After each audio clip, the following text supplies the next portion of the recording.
Alright, Shalom. Shalom. First and foremost, I like to begin by giving all praises, all glory, and all honor unto Yahweh, Ba'asham Yahushai, Hashem Chakadash, Rakatam. Giving double honors unto the apostles and elders of GMS for pushing this doctrine in all sincerity and in truth. To the men standing by the highways and byways pushing this doctrine, I say Shalom. And even to the Akat out there sitting and listening in silence, Shalom. There's your brothers, Hananiah, Maya Sha'ala, Isaiah, and we out here. This video we about to do here basically, we want to dispel this hell argument these Christians had, this belief that it have this place where you're going after you die to be tormented and serve out a judgment for your sins where you commit on the earth, right? That is not biblical. We're gonna start with the first point here being in Genesis. Basically, Genesis is the creation story of the heaven and the earth, right? And everything therein. If you read Genesis chapter 1, it will explain everything that was created. And if you was to list out every single thing that was created that was explained in Genesis chapter 1, none of that describes anything having to do with a place of torment that in the afterlife that you just go after you're dead, right? And to prove this, first we're going to go to Genesis chapter 2, and the first verse: thus the heavens and the earth were finished, and all the hosts of them. Meaning, when the earth was finished being created, the heaven and the earth, everything that was in the heaven and in the earth, everything encompassed with the heaven and earth was created, and none of that you could describe as hell, right? And we're gonna go to Ecclesiastes, right? Chapter 1 and verse 9. The thing that hath been, it is that which shall be, and that which is done is that which shall be done, and there is no new thing under the sun. So if we know in the Genesis creation story, we read in Genesis chapter 1, hell was never created, and now we read in here in Ecclesiastes chapter 1 and the 9th verse that no new thing hath been created after everything hath been created, then we know hell not biblical. The hell was this place of torment where you just suffer for all eternity after you're dead because of your sins or whatever. That's not biblical. The hell was never created by the Most High. He created the heaven and earth, everything then, that is it. Next point we want to pull out too is what does happen when you sin, right? When you sin is you just die, and that does be the payment for your sin. Now you die and then you go to hell and you burn some more, and then you burn some more, and then you burn some more. Guys, horse shit. To prove this, we go to Romans chapter 6 and verse 23. For the wages of sin is death. You see that right? You see that right there? That would just happen. You sin, and when you sin, you die. Now, we like to then establish what has happened where do you go when you die, right? We like to establish that. Now, for that we start in Ecclesiastes chapter 12 and verse 7.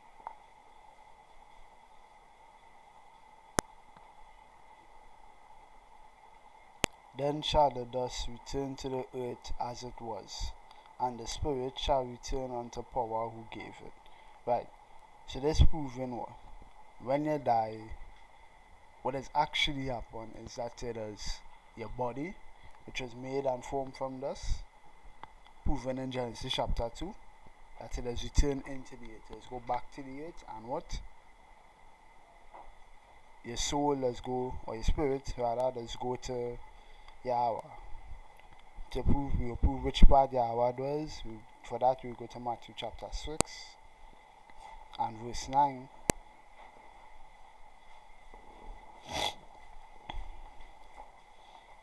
After this manner, therefore, pray ye, Our Father which art in heaven. That is it. Not in hell.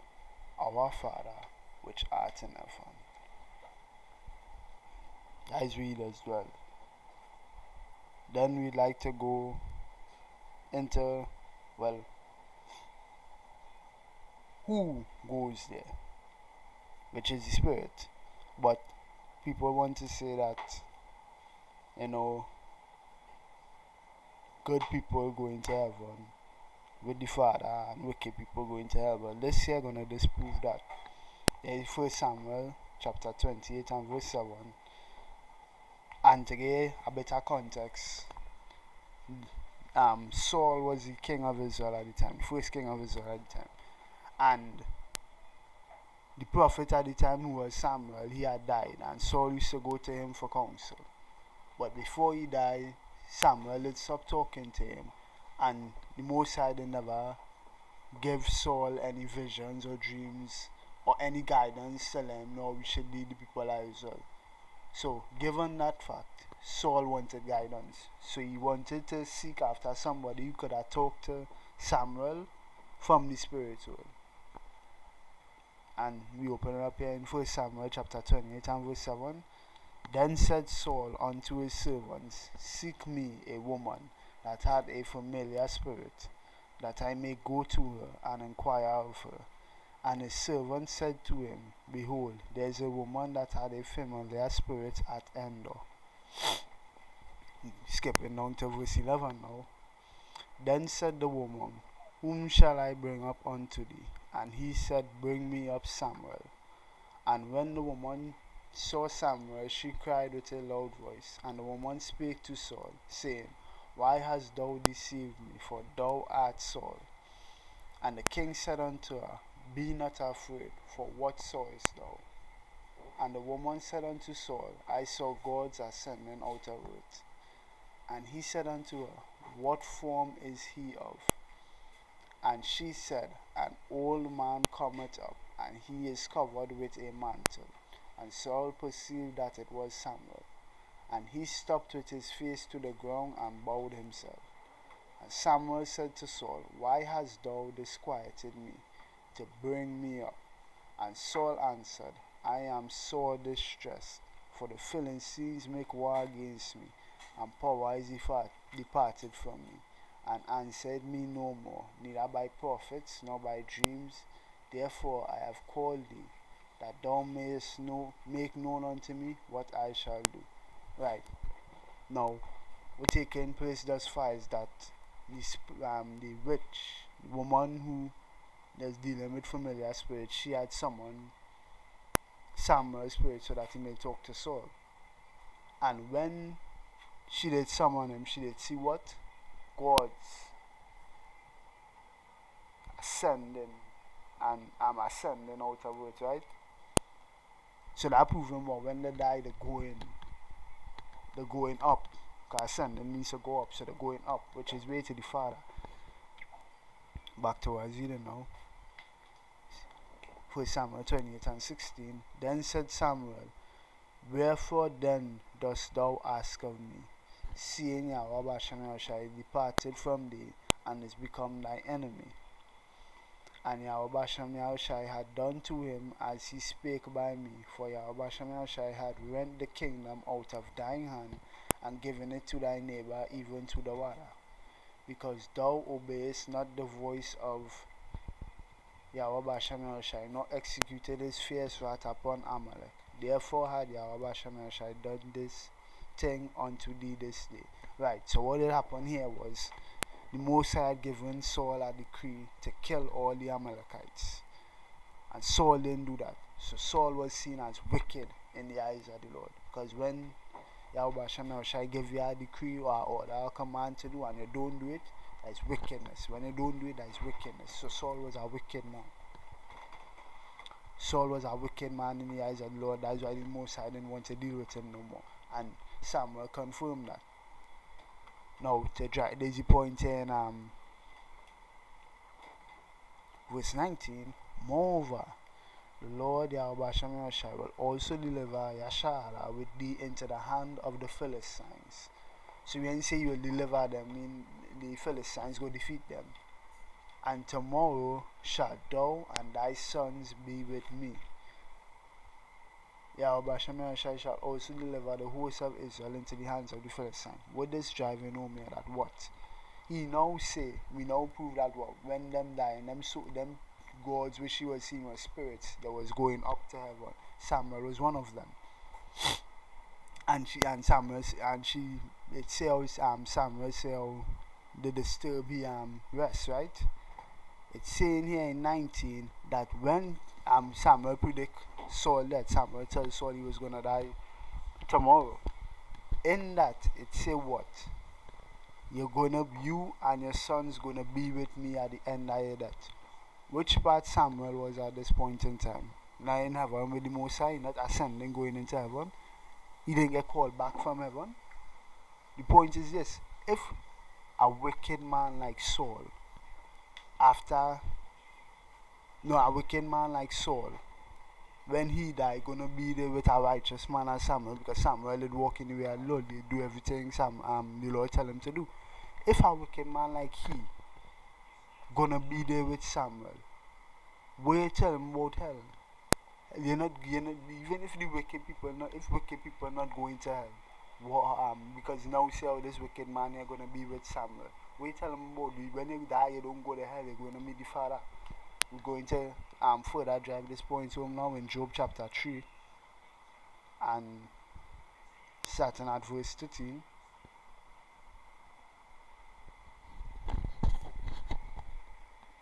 And before we go on to explain the Job chapter 3, sorry about that. Before we go on to explain the Job chapter 3, this here indicating too that there are no torment after that.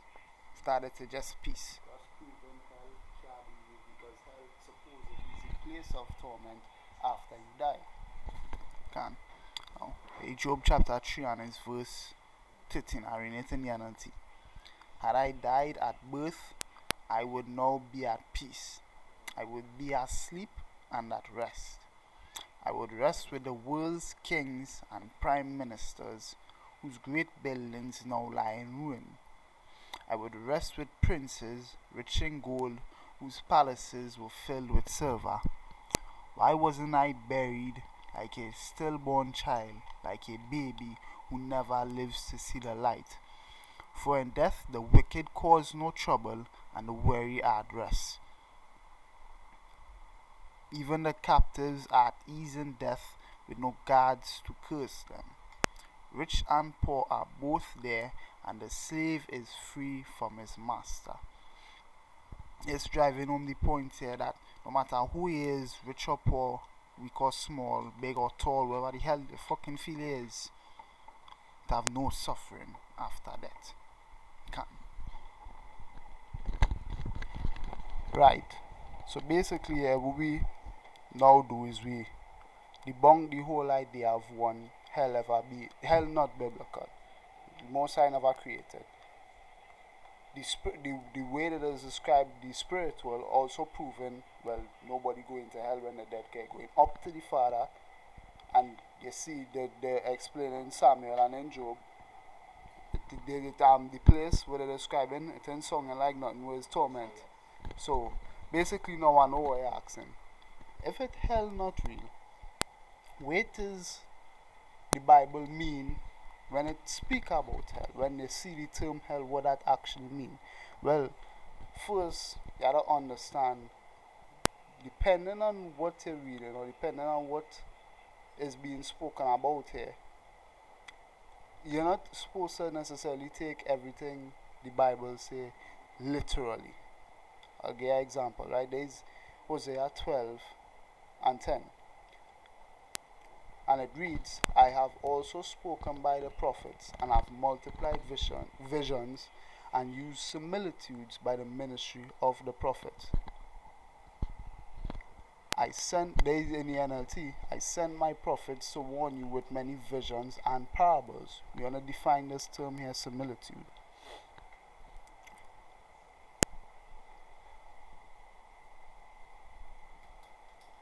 The word here is Dama. Strong's 18:19. Dama. Dama. Right?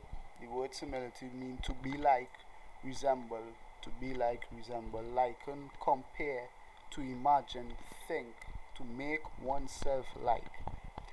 When you see the term hell, that is just a similitude for whatever situation it is being described as.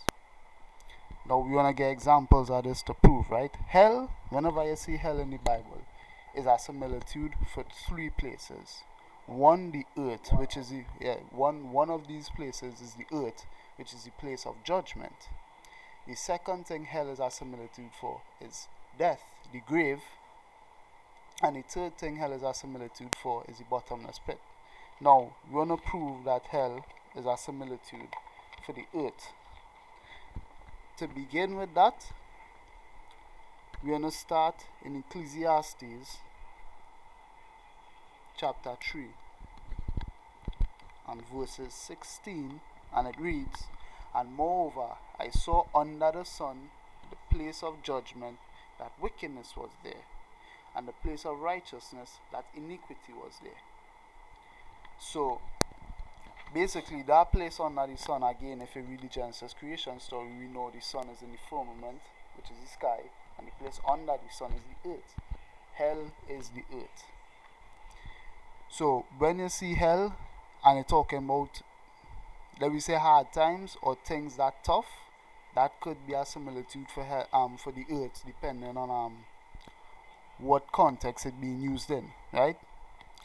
Examples of this, Jacob's trouble, who we heading into, you could read Matthew chapter 24, Luke chapter 21, and Mark chapter 13 to get an image in your head of what that gonna be like. There's a hellish like situation to be in, and that is hell.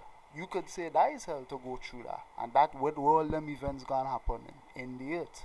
But not having to go into and read all them chapters, we could read other examples of prophets being comparing the situations them was in to hell, and it ain't song locked in like no place of torment after you're dead. To start, we're gonna go in Jonah chapter 2 and verse 2. We could start in verse 1. Then Jonah prayed unto the Lord Yahweh Shai, his power, out of the fish's belly. You know, if you ever read the story of Jonah, talking about how he gets swallowed up by the whale as judgment because he didn't want to go out and minister the word of the Lord to the people, right? So basically, the Lord was punishing him, and he was in the belly of the whale. And there is verse 2, right?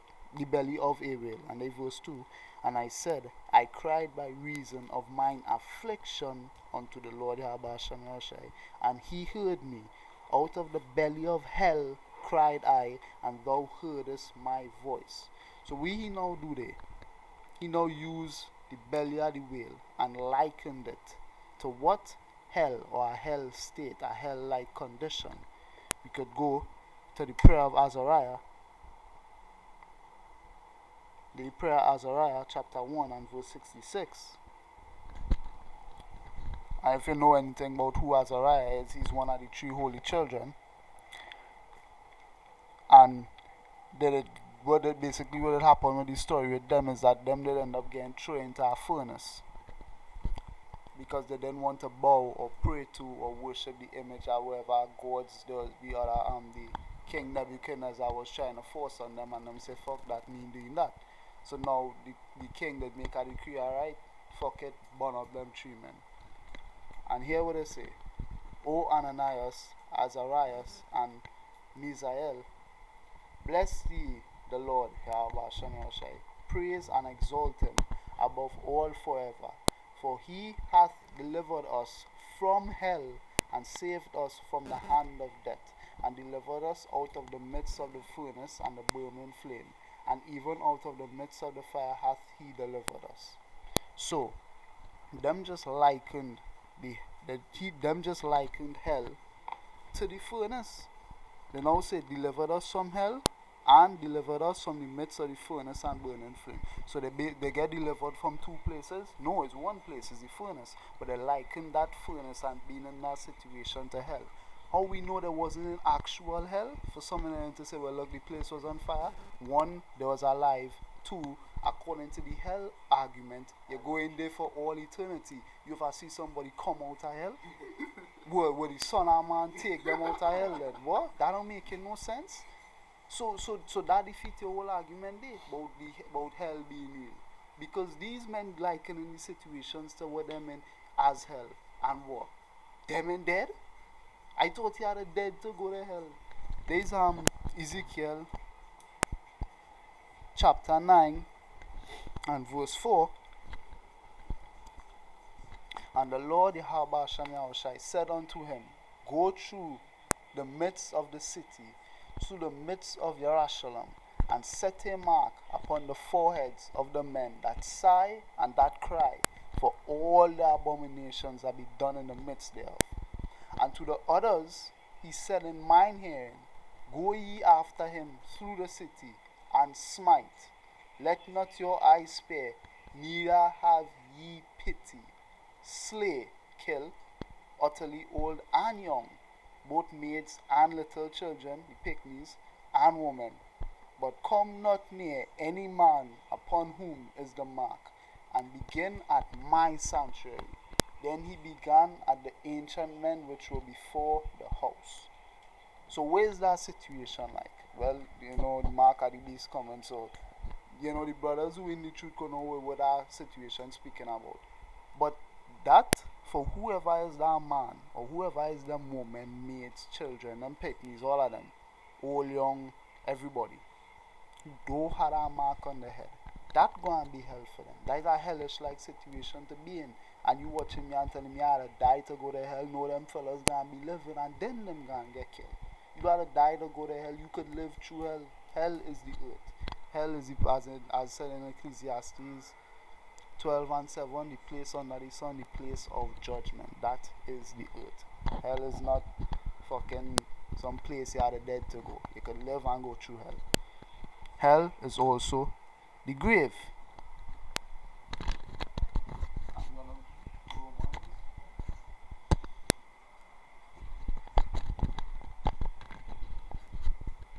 Romans 6.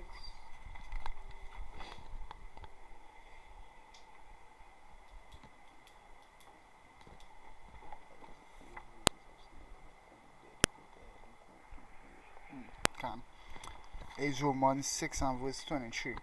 For the wages of sin is death, but the gift of power is eternal life through Yahweh Mashiach our Lord.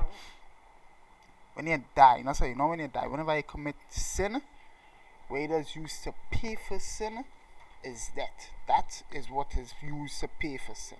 That not about, well, I'll pay some shekels and my sins forgiven. Pay some pieces of gold, my sins forgiven. No.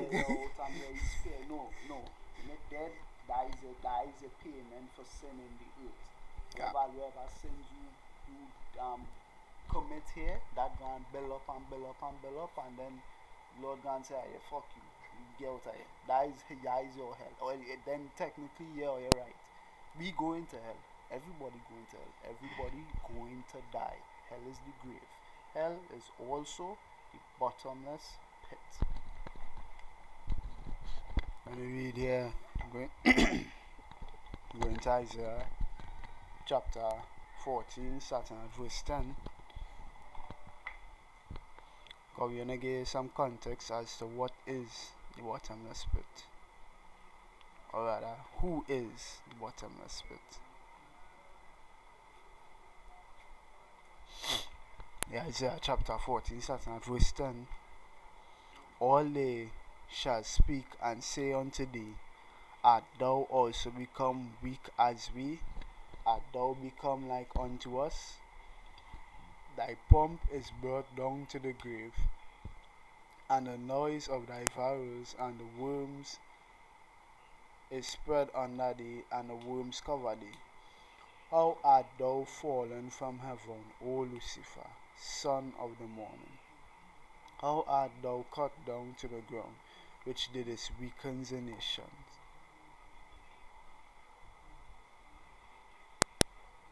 For thou hast said in thy heart, I will ascend into heaven. I will exalt my throne above the stars of power. I will sit also upon the mount of the congregation in the sides of the north. I will ascend above the heights of the clouds. I will be like the Most High.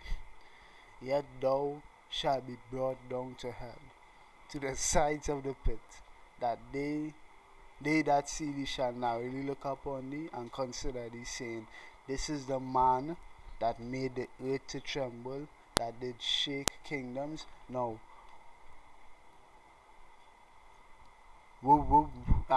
this bottomless pit here is not an actual bottomless pit. This gonna describe what gonna take place. No, this is part of the fate of Esau Edom.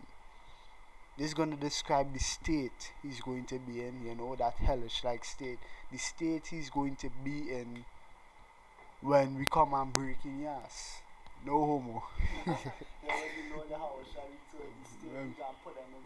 When we come to put them, Adawanatazar, when Yahushai come back to put them in subjection on them, as he proves here in Revelation chapter 2, starting verse 26. And he that overcometh and keepeth my works unto the end, to him I will give power over the nations, and he shall rule them with a rod of iron. As the vessels of a potter shall they be broken to shivers, even as I received of my Father. What? That is what gonna happen to who? And I will give him the morning star. Who we now say there was the morning star, Lucifer. Who Lucifer is? Esau Edom. That is the fate of Esau Edom. Them gonna be the bottomless pit. Meaning what? After we take them down from the high horse it was on, because Esau Edom is the king of this world as of right now. Above. Yeah, that we want to do. He want to make himself as the Most High. He planning to do that using the MOTB, the microchip, the mark of the beast. To also prove this too, we could read Job chapter 9 and it's verse 4. 24, 24. The earth is given into the hands of the wicked. So this person we talking about here, he covered the faces of judges thereof. If not there, who is he? That person is Esau Edom, who people also refer to as Lucifer, or the white man. I'm gonna prove this as well. But before we get to proving that, I just want to read some more on the faith. We could go now here to Revelation 20 and the 3rd verse. And cast him into the bottomless pit, and shut him up, and set a seal upon him, that he should deceive the nations no more. Remember, I read in Isaiah in Isaiah chapter 14 from 10 to 16, who is that man who did this deceive the nations?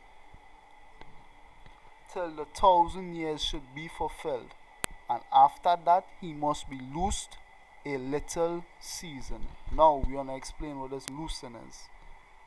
To explain now, we go in to Malachi chapter 4 and verse 1.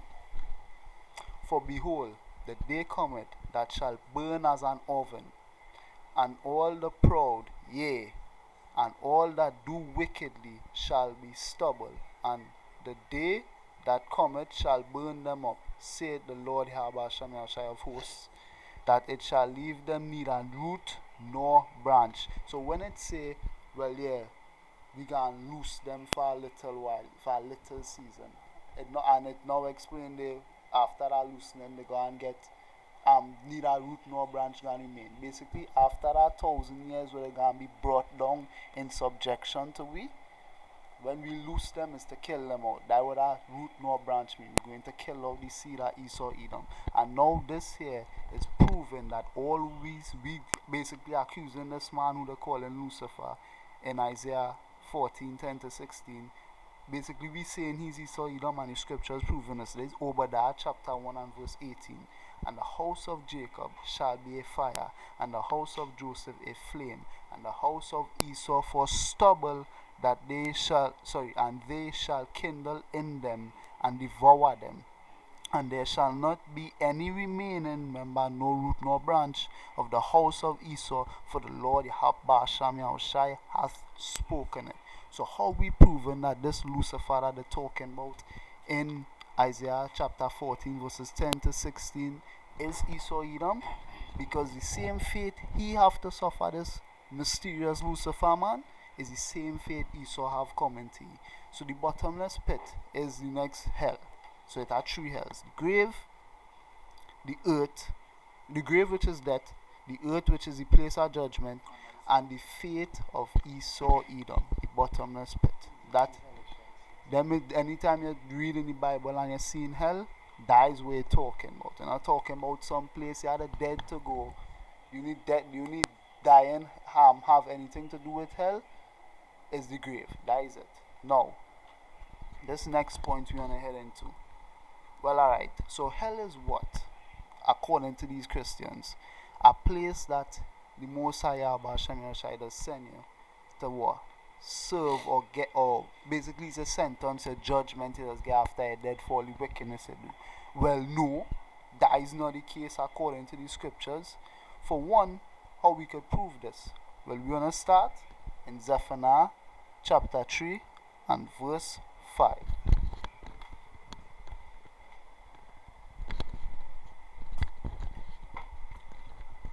There is Zephaniah chapter 3 and verse 5. The just Lord, Yahweh Shem Yahushai, is in the midst thereof. He will not do iniquity.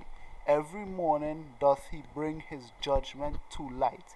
He faileth not, but the unjust know it no shame. So right, what he's saying is hell is the place, is basically where the Lord does use to do judgment, right? Right. Every morning he bring any judgments to light. Where's these judgments? Basically is this. Remember how we read in Romans 6 and 23 how the wages for sin is death, right? What death is? Death is a curse. The Lord don't need hell to exact judgment on anybody. He don't have curses put in place for that.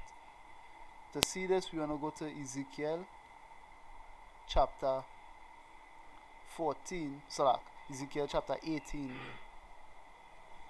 and verse 4. Behold, all souls are mine. As the soul of the Father, so also the soul of the Son is mine. The soul that sinneth, it shall die. Paying for his sins. Death is a curse. That is a judgment, not going to hell. We can even get this, we can even continue reading on. There is verse 5. But if a man be just, and do that which is lawful and right, and he hath not eaten upon the mountains, neither hath lifted up his eyes to the idols of the house of Israel. So, basically, if he don't sin, if he don't do iniquities, neither had defiled his neighbor's wife, neither had come near to a menstruous woman, and hath not oppressed any, but had restored the debtor to his pledge, and had spoken none by violence, hath given his bread to the hungry, and hath covered the naked with a garment. That's all.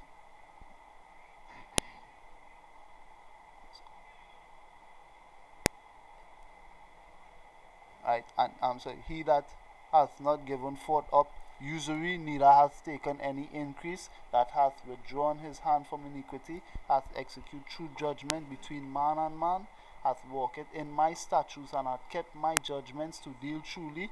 He is just, he shall surely live, said the Lord Yahweh Shem Yahushai power. So that's saying it right there. Judgment for sin is not he gonna kill you and then send you to hell. No.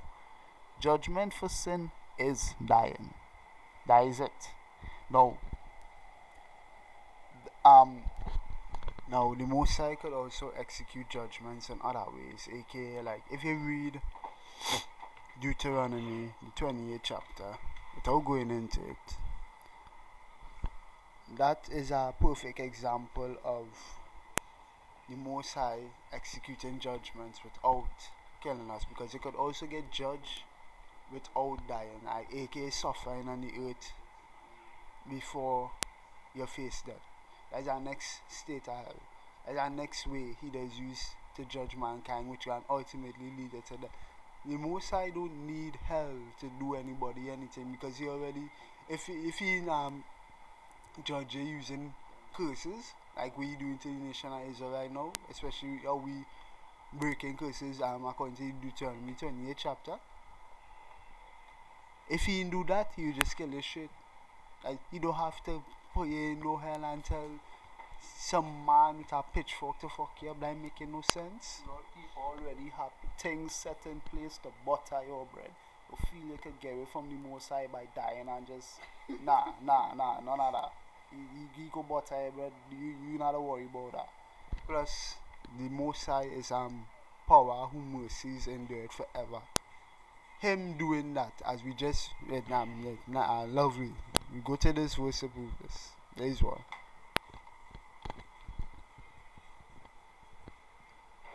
Zechariah 14 and 12.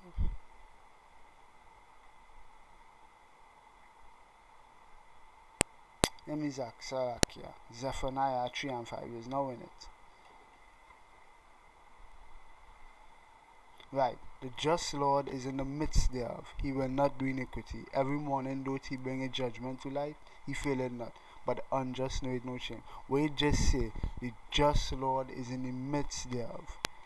The Most High not gonna put you on earth, make you suffer on earth, all the curses, and then ultimately kill you, to then put you in hell afterwards. That would be unfair, and it's okay for me to sit down and say it's unfair because he now said he's a just power.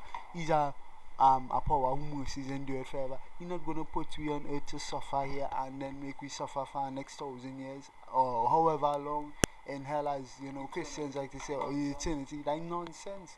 That don't make no sense. That not lining up with scripture. Even when we now read the fate of those who have the bottomless pit, wait say in Malachi 4 and 1 and wake again over there 1 and 18. What we gonna do to them after they suffer them 1,000 years? What? The other heathen nations, but we're gonna have them in servitude under us for 1,000 years, then we're gonna let them go. We're gonna, before Esau eat them, gonna have them in servitude under we for 1,000 years, and then what we're gonna do? We're gonna kill them off. We're not even gonna let them suffer forever because that's not lining up with scripture. The Most High are just power. As we just read in Zephaniah 3 and 5, he's not gonna freaking make you suffer, torment on it, and then make you sit down in hell for for eternity. That's not lining up with nothing.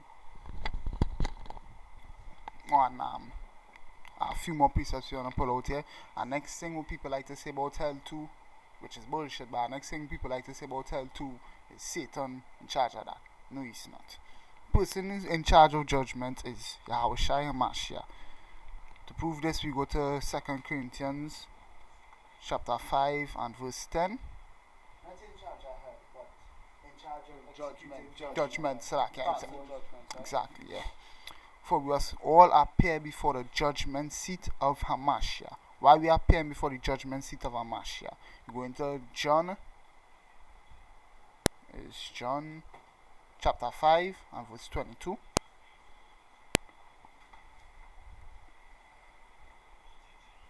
For the Father judgeth no man, but he had committed all judgment unto the Son. We know the Son is Yahushua HaMashiach. Go back to 2 Corinthians chapter 5 and verse 10. For we must all appear before the judgment seat of Hamashiach, that everyone may receive the things done in his body according to that he had done, whether it be good or bad. So the person judging you here is Yahushua, nobody else. So I should tell him about this red guy on the earth with a pitchfork looking to stick in your butt. That's bullshit. And next thing we have to explain too is the lake of fire. Okay, so there's a question I was having when I was preparing this debate, right? I was like, okay, so let me pretend like hell real for a second. This place where you had to die to go to because you do shit on it. I was like, alright. Okay, so then where's the point of the lake of fire?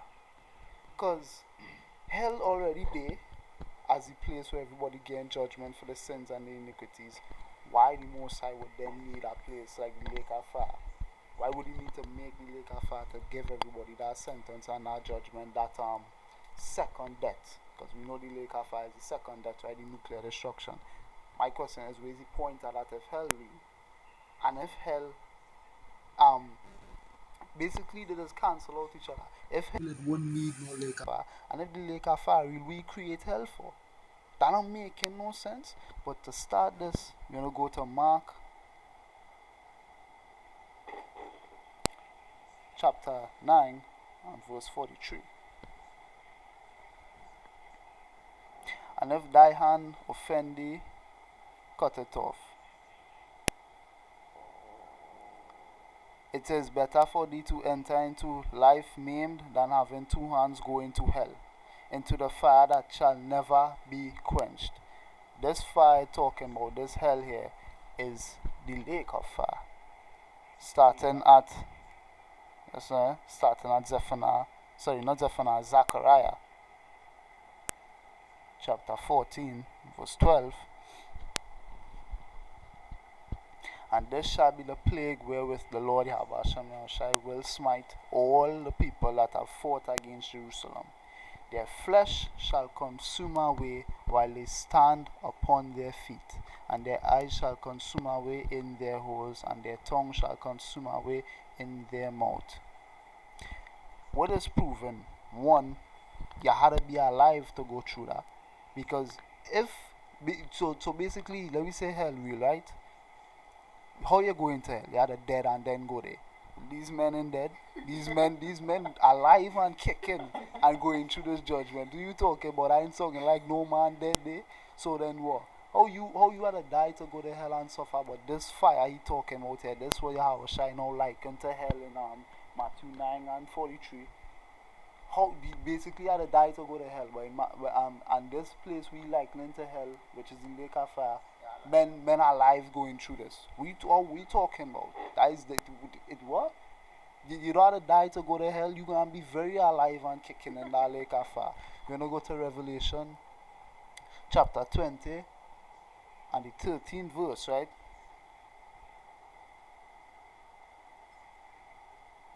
The Revelation chapter 20 and the 13th verse.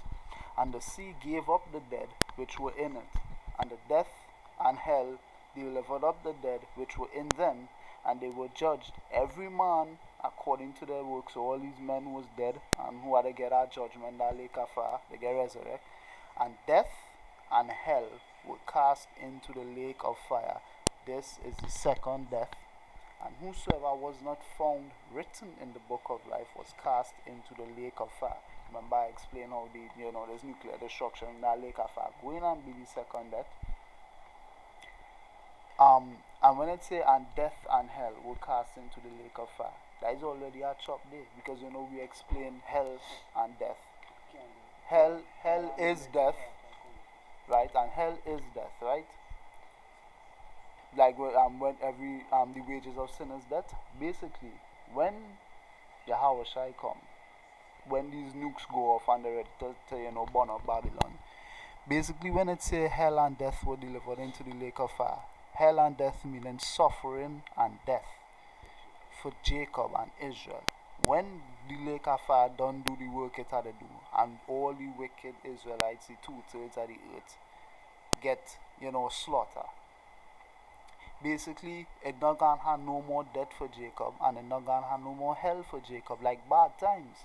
And we could prove this, knowing that lake of fire is set up to get rid of all the heathen and get rid of them 2/3. We can prove. There's 1 Corinthians chapter 15 and verse 26 that it not gonna have no more death. The last enemy that shall be destroyed is death. So like I'll even read. Let me read from let me go from verse 23. But every man in his own order, Hamashiach the first fruits, afterward they that are Hamashiachs at his coming, the nuclear destruction.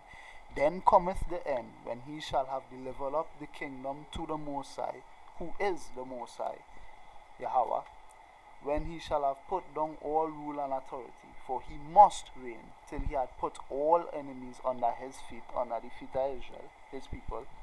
The last enemy that shall be destroyed is death. When he come and he bring the kingdom to the earth, Adawan Ratazar, it's soon. No more pain, no more death, no more this so-called hell for Jacob. So that is not for everybody else, that is for Jacob. So we get here.